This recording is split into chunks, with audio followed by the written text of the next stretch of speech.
मिरामार भगवान श्री जगन्नाथाच्या रथ यात्रेचे मुख्यमंत्री प्रमोद सावंता हस्तुकी उक्तावण झाले। मुख्यमंत्र्यान धार्मिक विधी करीत देवाचो आशीर्वाद घेतलो आणि ते उपरांत ओडिशाच्या परंपरेप्रमाण रथा खातीर रस्तोय झाडून उडयलो। मागीर मुख्यमंत्र्यान रथाची दोरी ओडीत रथ यात्रेचो शुभारंभ केलो। जे गोंयकार ओडिशा पुरी हांगा रथ यात्रेंत वांटो घेवंक पावनात ते मिरामार रथ यात्रेंत व्हडा प्रमाणात भाग घेतात अशें मुख्यमंत्र्यान ह्या वेळार सांगलें।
सबसे पहले मैं सभी जगन्नाथ रथ यात्रा में आप सभी का बहुत बहुत स्वागत करता हूँ, अभिनंदन करता हूँ।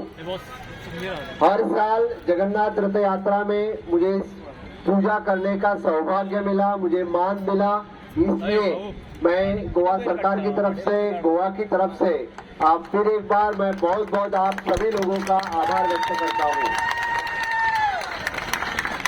जगन्नाथ रथ यात्रा जैसे जगन्नाथ पुरी में बड़ी धूमधाम से मनाई जाती है, उसी तरह से आप सभी लोग मिलके यहाँ जो पुरी नहीं पहुँच सकते हैं, लेकिन इस जगन्नाथ यात्रा में गोवा के आप जो जगन्नाथ के भक्तगण हैं वो सभी यहाँ के इस यात्रा में सहभागी होते हैं।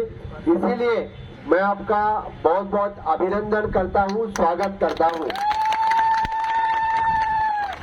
जगन्नाथ की रथ यात्रा में जिसको जाने को मिला, जिसको पूजा करने का सौभाग्य मिला, जिसको रथ ओढ़ने का सौभाग्य मिला, जिसी को रोड क्लीन करने का सौभाग्य मिला, इसी सभी के ऊपर हमेशा के लिए भगवान का वरदान रहता है और ऐसे ही वरदान बना रहे, यही मैं भगवान जगन्नाथ से मांगता हूँ। और हम गोवा में हर साल आप इसी तरह से जगन्नाथ की इस रथ यात्रा बनाए रखें। सभी गोवा में यानी सभी देशवासियों यानी सबका साथ सबका विकास के साथ जो रहता है, माननीय मोदी जी का सपना साकार करने के लिए सबका साथ सबका विकास, सबका विश्वास और सबका प्रयास भी महत्व है।